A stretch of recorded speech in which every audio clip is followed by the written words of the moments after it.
77व्या वाढदिवसानिमित्त आपण सुप्रभाततर्फे जे आपण माझा सत्काराचं आयोजन केलात त्याबद्दल मी आपल्या सुप्रभातच्या मित्रांचं मी आभारी आहे. आजच्या कार्यक्रमाचे अध्यक्ष जे WHO सदस्य, मराठवाडा भूषण आणि सर्पदंश तज्ञ आणि आमचे आदरणीय डॉक्टर दिलीपरावजी पुंडे साहेब, आपल्या कार्यक्रमाचे प्रमुख पाहुणे आदरणीय डॉक्टर RG साहेब, स्वामी साहेब जे माझे बालमित्र आहेत. तिसरे आमचे डॉक्टर व्यंकटरावजी सुभेदार साहेब, त्या वडिलापासून माझे संबंध होते. त्याने आमच्या विनंतीला मान देऊन सर या म्हणल्या त्याने आलेत, त्यांचं पण मी आभारी आहे. आमचे जुन्ने सर, आमच्या सुप्रभातचे अध्यक्ष लक्ष्मण सावकार पत्तेवार, सचिव जीवनजी कवटीवार, कार्याध्यक्ष अशोकराव कोतावार आणि संघटक तर गावाला गेलेत. आणि आपण सगळे आमच्या मिळून आलेले आपले केशव पाटील, आपले इंगोले सर, जुन्ने आपले प्राचार्य जुन्ने सर, पांडुरंग पाटील, आपले शशिकांत पाटील, आमचे मेहुणे गंगाधरराव पाटील, आमचे केटी आणि व्यंकटराव पाटील माझे मेहुणे, सगळे आपले बिळीचे सगळे आले. शेंडगे साहेब सगळे आले. मी सगळ्यांचे नावं घेऊ शकतो, कदाचित मी एखाद्याचं नाव विसरून जाईल तरी आपण माफी मागतो. मी आपण सगळे सन्माननीय आदरणीय सदस्य, आज माझा 77वा वाढदिवस आहे. मी खरं म्हणजे करणार नव्हतो, आता किती वेळा आपलंच गुणगान गावं असं वाटलं, पण आता एकदा शेवटच्या वेळा करून बघावं म्हणलं. छोटे खाणी गाव आहे ना, करावं म्हणलं. नाही तर करावं म्हणलं, तर ठीक आहे आपलं करून बघू म्हणलं. आज मी सर्वप्रथम मी आपले सुप्रभातचे आणि आपल्या मुखेड तालुक्याचे ज्येष्ठ धन्वंतरी, ज्येष्ठ पितामह डॉक्टर कोडगिरे साहेब, डॉक्टर सीतानगरे सर, आमचे जीवलग मित्र, ज्येष्ठ धन्वंतरी आणि आमचे महर्षी, आम्हाला वडील भावासारखे होते. आमचे बालमित्र नारायण सावकार कवठीकोवार, या सगळ्या तिघांना एकाच 2-3 महिन्यामध्ये तिघं गेले. त्यांच्या स्मृतीस मी विनम्र अभिवादन करतो आणि आपल्या 2 शब्द मी बोलतो. आज मी जरी माझी बेळी ही माझी जन्मभूमी आहे, मी बेळीबद्दल माझ्या अमृतोत्सवाला सांगितले की बाबा माझं बेळीवर प्रेम आहे, बेळीचं माझ्यावर प्रेम आहे आणि ते राहणारच आहे. कारण आपलं शेवटी आपली जन्मभूमी आहे, पण माझी कर्मभूमी ही मुखेड आहे. मी 4थीपासून मी मुखेडला शिक्षण घेतो. 4थीपासून ते मॅट्रिकपर्यंत. 4थीपाशी आपल्या श्रावण जन्माला 4थी ते 5वी आम्ही जेवत होतो. स्वामी साहेब 7वी 8वी 6वी 7वी महाजनाच्या पुलावर आणि 8वी 9वी 10वी ते हायस्कूल, असं आमचं मॅट्रिकपर्यंत आम्ही इथं मुखेडला शिकलो. पुन्हा स्वामी साहेब आम्ही सायन्स कॉलेजला, त्यांचे अण्णा आम्हाला ॲडमिशन घेऊन दिले सायन्स कॉलेजला.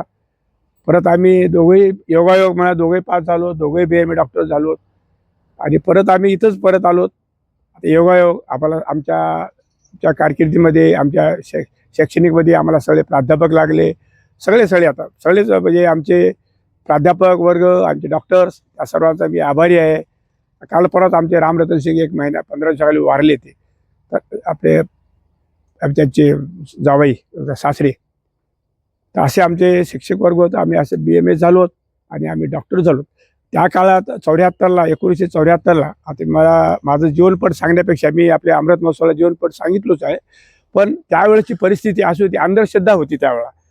28 फेब्रुवारीला मी दवाखाना उघडलो. बरेच जण म्हणले तुम्ही कवठ्याला, आमच्या गंगाधर पाटलाचे काका होते गोविंदराव पाटील, त्यांनी म्हणले तुम्ही कवठ्याला प्रॅक्टिस करा.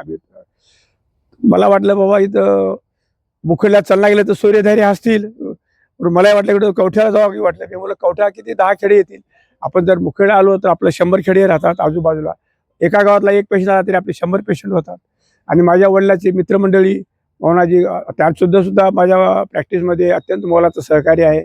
माझे वडील व्यापारी वर्गामध्ये राहत होते. मोहनाजी गरुडकर, गोपाळ सावकारचे वडील काशीनाथ सावकार पत्तेवार, आपले लक्ष्मण सावकारचे वडील गोविंद मामा, नंदू सावकार मडगुलाचे वडील काका आपले दिगंबर सावकार, चंदर सावकार, चौधरी कंपनी, दिगंबर सावकार, सगळ्यांचं आम्हाला मुखेडवासियांचं आम्हाला एवढं सहकार्य मिळालं. व्यापारी वर्ग आणि मुखेड परिसरातले जनतेचं आम्ही खरंच आम्ही डॉक्टर लोक ऋण व्यक्त करतो.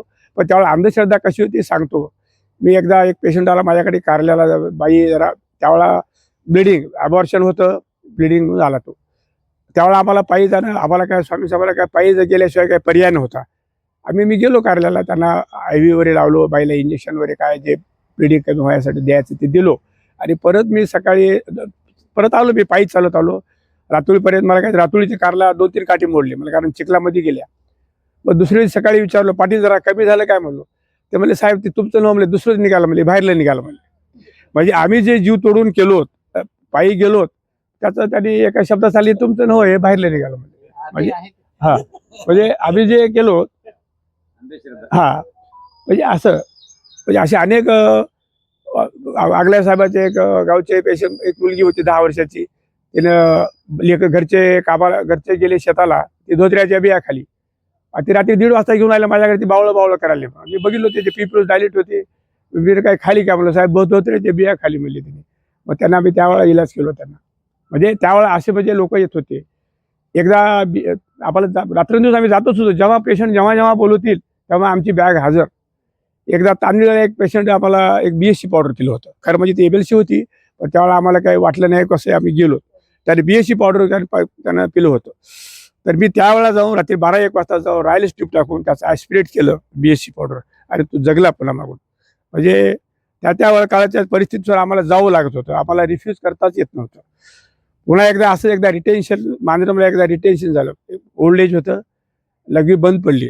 आता मी मांजरमला व्हिजिटला जात होतो. त्यांनी आले साहेब म्हणले लघवी कोणली. तो तिथला VIP होता. आता आम्हाला नाही म्हणता येणार. मग रात्री 1:30 वाजता गेलो. त्यांना कॅथेटर टाकून त्यांचं लघवी काढलो. असं त्यावेळेला आम्हाला करणं भाग होतं. पण त्यावेळेला इतकं म्हणजे लहान लेकरांची बिमाऱ्या होत्या. डांग्या खोकला 3-3 महिने खोकला जाऊ नये, घटसर्प, डिप्थेरिया, कांजण्या, गवर अशा पोलिओ. त्यावेळेला पोलिओ होता, डिप्थेरिया होता. अशा आम्हाला रोगांची भीती होती. कोणता पेशंट कोण्या वेळेला येईल आम्हाला सांगता येत नव्हतं. त्यावेळेला डॉक्टर मानिकर साहेब म्हणले एकदा आमची प्रॅक्टिस स्पेशल ट्रीटमेंट आहे म्हणले, पण तुमची प्रॅक्टिस एवढी अवघड आहे म्हणले. कारण प्रत्येक आम्हाला आमच्याकडे गायनिक येतो, जनरल प्रॅक्टिशनरकडे पेडियाट्रिशियन येतो, हार्टचे पेशंट येतात, म्हणजे गायनिक येतात. त्याच्यातून आम्हाला छाननी करून पोंडे साहेबाकडे, कौराव साहेबाकडे किंवा महेशकडे पाठवणं हे आमचं म्हणजे आमचे आम्हाला जसं आपण दाणे निसतो, पायलीभर दाणे निसलं तरी त्याला ते 10च खडे असतात. 10 खड्यासाठी आपल्याला पायलीभर निसावं लागतात. तसं आमच्याकडे रोज 100 जरी पेशंट आले त्याच्यातले 5 तरी सिरियस राहतात. त्या 5साठी आम्हाला 100ला चांगलं बघावं लागते. म्हणजे असं आमच्या व्यवसायाचं एक अवघड काम असते. त्यामुळे आम्हाला फडशा खोकल्याचे 60-70 जरी आले तर त्या 4-2 तरी सिरियस येतात. त्या सिरियससाठी आम्हाला हे पेशंट बघावं लागतात. पुन्हा डिलिव्हरीज आम्हाला ज्या वेळेला आम्ही स्वामी साहेब सीतानगरी साहेब, कोडगिरी साहेब त्यावेळेला आम्हाला डिलिव्हरी आली की आम्हाला जावंच लागायचं. आणि डिलिव्हरी होईपर्यंत आम्हाला तिथून जाऊ देत नव्हती. नाही साहेब बसा, थोडा वेळ बसा. तसं त्यांनी काय जवळजवळ आमच्या 50 वर्षाच्या काळामध्ये 1,500 ते 2,000 आम्ही डिलिव्हरीज केलो. खेड्यापाड्याने जाऊन किंवा आमच्या जवळ म्हणा. आम्ही जिथं दररोज 1-2 तरी आम्ही डिलिव्हरी अटेंड करावं त्या काळामध्ये. परमेश्वरानं आम्हाला साथ दिली. ते प्री एक्लॅम्शिया, कन्व्हल्शन्स, एक्लॅम्शिया, पुन्हा मिसळ अबॉर्शन, इन्व्हर्टेबल अबॉर्शन असे इतके पेशंट यायचे. एक पेशंट आला माझ्याकडे, एजड बाई होती आणि तिला थोडंसं प्रेग्नेंट झाल्यामुळे त्यांना अबॉर्शन करायचं होतं. ते खाजगी कशी इलाज करायचे, त्यांनी कुठे काडी पुश केले आणि त्याचं युटेरसमध्ये ते परफोरेशन झालं. मग त्यावेळेला त्यांनी आले, मग त्यांना ॲबडॉमिन फुल झालं, पेरिटोनायटिस झालं. त्यावेळेला मी 1:30 वाजता त्यांना नांदेडला पाठवलं वाडेकर साहेब. आणि ती सी सर्वाइव्हड. म्हणजे नेमकं पेशंटला काय होलं हे आम्हाला बेसिक नॉलेज आम्हाला असलं पाहिजे.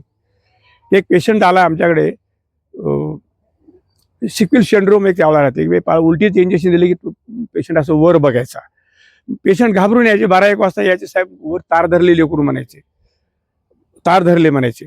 आता माणूस घाबरून जाते, वर बघलं म्हणजे ते माणूस फायनल समजते ना. तर त्याला आम्ही विचारायचं बाबा कोणतं इंजेक्शन वगैरे गावात दिले काय. त्यानं मला उलटीचं इंजेक्शन दिले म्हणायचं.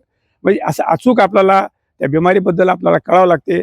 त्याच्यासाठी बेसिक नॉलेज पाहिजे. आणि आम्हाला आमचे प्राध्यापक लोक आम्हाला बेसिक नॉलेज आम्हाला दिले. त्यामुळे आम्ही आमच्या प्राध्यापक लोकांचं, शिक्षक वर्गाचं, प्राचार्य सगळे आम्ही सर्वांचं आम्ही लहानपणापासून जे आम्हाला शेवटपर्यंत जे टीचर्स आले त्यांचे आम्ही जन्मभर रुधी राहू. आणि मुख्य लोकांनी मुख्यच्या परिसरातील लोकांनी आमच्यावर जे प्रेम केलं, आम्हाला इतके वर्ष आमच्यावर जीव लावला, प्रॅक्टिस आम्हाला सेवा करण्याची संधी दिली, त्यांचं पण आम्ही ऋण व्यक्त करतो. आता मी 4 माझे शेवटी संकल्प केलो की बाबा आपण आता 4 करावं बोला ते आजपासून. 80ला प्रॅक्टिसचं जरा थोडंसं कमी करावं. ॲट द एज ऑफ 80 तर प्रॅक्टिस 4 वर्ष करावं असं एक माझा विचार आहे. किंवा त्याला करावं किंवा स्टॉप करावं, कमी करायचं. काय दुसरं आपण वेळेला जाऊन राहावं आणि शेताकडे 2 वर्ष करावं, आपण शेताकडे जाऊन हे करावं, असं एक माझी आंतरिक इच्छा. हा दुसरी आफ्टर 80. तुम्ही आजपासून करा. राहुल तिसरं काय सांगू, तिसरं काय सांगू, हा हा हा याच्या पुढे मी बोललो आता आपले तर आपण आता 50 केलं, 61 केलं, 75 केलं, आता 77 केलं, पण आता कुटुंबाला साईड दुसऱ्याला आपण चान्स द्यावं. आता याच्या पुढे आपण स्वतः आपला वाढदिवस आपली स्तुती किती दिवस आपण करून घ्यावं. मला आता आपल्या याच्या पुढे आपण वाढदिवस करू नये, केलं तरी आपल्या कुटुंबातल्या एखाद्याचा ज्यांना आपला असे ते करावं म्हणून आणखी मी एक संकल्प केलो. हा हा नाही ते पुढे होईल की. हा हा आणखी कोणतं केलो राहुल, आणखी कोणतं केलो चौथा, हा हा असं असे मी 4 संकल्प केलो. आपण माझ्या वाढदिवसाला आपण सगळे आलात, हो हो आलोच की सर. असे 4 संकल्प केलो मी, हळूहळू हे करायचं. तर आपण सगळे आलात, मला आनंद वाटला आपल्या सगळ्यांचा. हा आहेच की असे 2-3 सही केलो. काय हा भारतामध्ये टुरिझम तर आपण सगळे आलात, आपला उशीर झाला, सगळ्याचा मी आभारी आहे. शेंडगे साहेब आले, सगळेच आले, तर मी सगळ्याची नावं घेऊ शकत नाही. कोणी विसरला असेल तर मला माफ करा. एवढे 2 शब्द बोलून मी संपतो. जय हिंद, जय महाराज. आपण सगळ्या नाश्ता करून जाणे ही विनंती.